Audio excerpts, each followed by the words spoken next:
How do flies mate? Flies mate for a duration ranging from 30 to 120 minutes.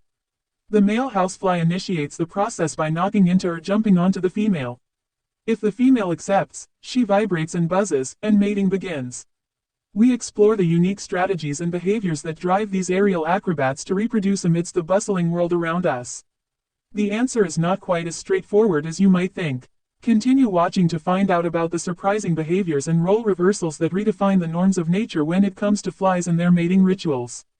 How do flies mate? In most flies, including the housefly, which buzzes around beneath light fittings worldwide, the male mounts the female from behind.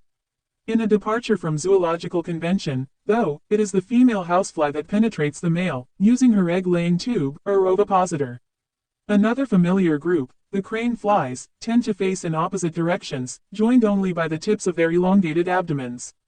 A simple way to witness firsthand the love lives of flies is to get comfy beside a fresh cowpat in summer and watch the sexual antics of the resident yellow dung flies, a source of fascination for zoologists.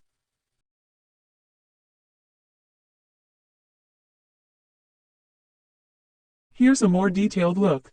Initiation. The male fly initiates mating by bumping into the female, often in mid-flight or when she's resting, a behavior called striking.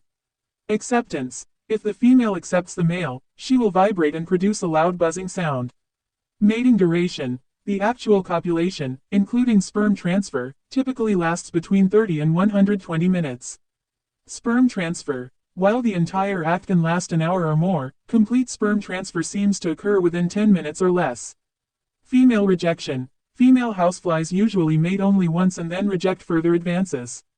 Male mating frequency. Male houseflies can mate multiple times.